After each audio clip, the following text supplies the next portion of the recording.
Level 1, Shitoza. You are nobody. You are one of millions. You grew up in the youth organizations, marching in straight lines and singing songs about glory. You thought war would be like the parades. You were wrong. You are 18 years old and you are freezing. You are sitting in a foxhole on the Eastern Front. The ground is harder than iron. You are wearing a Felgrau tunic that looked sharp in the mirror back home, but now it is covered in lice and mud. You hold a CAR-98K rifle. It is a bolt-action relic. You fire one shot and you cycle the bolt. Meanwhile, the enemy is coming at you with submachine guns. You are hungry. The supply trucks haven't come through in 3 days because the partisans blew up the rail lines. You gnaw on a piece of rock-hard bread. Your sergeant, the hunter of Fisher, screams at you to dig deeper. You dig until your hands bleed. You don't think about the fatherland anymore. You don't think about ideology. You think about socks, dry socks. That is your entire universe. If your feet rot, you die. If you stick your head up too high, you die. You are expected to march 30th km a day, fight, and then do it again tomorrow. Level 2, Overshaw. You survived. That is the only difference between you and the new guys. You lived through your first winter. You watched the frostbite turn men's toes black. You keep your head down. You have stopped writing letters home because you don't know what to say. Dear Mama, today I sat in a hole and waited. Level 3, Sanitator. You don't carry a rifle. Music. You carry a red cross on your arm. To the snipers, you're a target. You are the combat medic. You carry a bag filled with bandages, morphine, and scissors. You kneel in the mud next to a boy who has been torn apart. He grabs your tunic. He begs you to save him. You look at his wounds and you know he is gone. You give him a cigarette and you move on to the next one. You see the human body in ways no one should ever see it. You stop sleeping because, when you close your eyes, you see the faces of the ones you left behind. Level 4, Bunker. You carry a heavy radio set on your back. It weighs a ton, clumsy and boxy. You are the radio operator. You scream coordinates into the handset while bullets snap the air around you. Fire Mission Sector 4. You are praying that the artillery behind you actually hears you. If the radio dies, the platoon is cut off. If you get cut off, you are dead. You are a priority target. They aim for the long antenna sticking up from your back. Level 5, Enter Officer. You are the squad leader. You are the father to 10 terrified men. You are a corporal. You have the Iron Cross second ass pinned to your chest. Not because you are a hero, but because you did your job. You carry the MP-40 submachine gun. It's automatic. It gives you power. But your real weapon is your voice. You have to make men stand up and run into fire. You are the buffer between the officers who look at maps and the men who die in the mud. You know the captain's orders are suicide,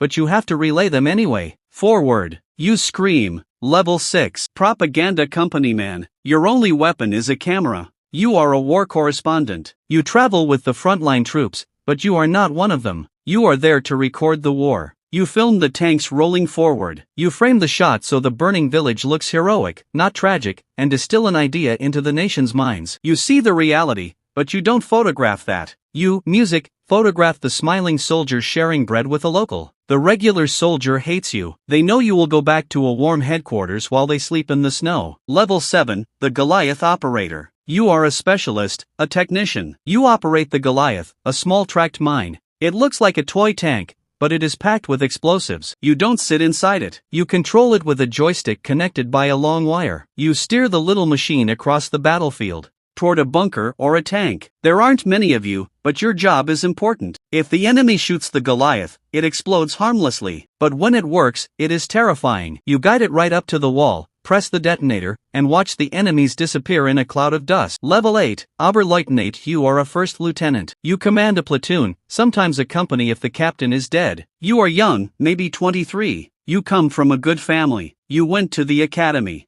You look at the map and you see high ground. The soldiers look at the high ground and see a death trap. You are caught in the middle. The major yells at you to take the village. You have to be the hard man. You have to threaten your own soldiers with court-martial to get them to move. You write letters to the parents of the boys who die under your command. He died instantly. You write even when it's a lie. Level 9, Help Men. You are the captain. You are the old man of the company. Even if you are only 29, you have seen it all. You served in France, in Africa, and now here. You wear the Knight's Cross around your neck. It sits there like a heavy stone. You are responsible for 150 men, or what's left of them. You spend more time fighting with the supply corps than you do with the enemy. You need fuel. You, music, need ammo. You need winter coats. They send you medals instead. You sit in a bunker planning the defense. Level 10. Abir Agent. You are not on the front lines. You are in a smoky cafe in Lisbon or Paris. You wear a civilian suit, but don't forget your military intelligence. You are a spy. You bribe officials. You track the movements of ships. You are sophisticated. You speak 3 languages. Music,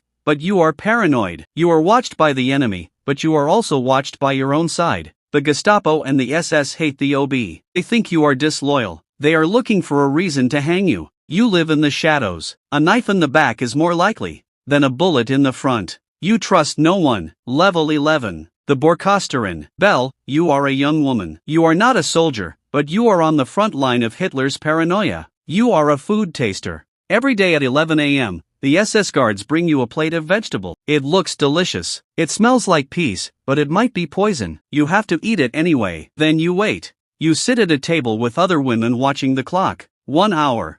If you cramp up, if you foam at the mouth, you die. If you survive the hour, the food is deemed safe for Hitler. You have no rank, no weapon, only your digestion. You are fighting a war against cyanide and arsenic every single day. Level 12. General Feld Marshal. You are a field marshal. You have conquered nations. You plan the invasions that shock the world. Music, you have a staff of hundreds. You live in a massive bunker complex. You move armies on a map the size of a billiard table. You are aristocratic. You look down on the politicians. The Führer screams at you over the telephone. He calls you a coward. He forbids you to retreat. He orders you to stand fast to the last man. You know it is military insanity. You have a choice. Do you disobey and save your men, risking execution, or do you follow orders and oversee the slaughter? Level 13, the Supreme Commander. You are the Führer, Hitler himself. You are the center of the universe. You took a broken nation and turned it into a weapon. You conquered Europe. You made the world tremble.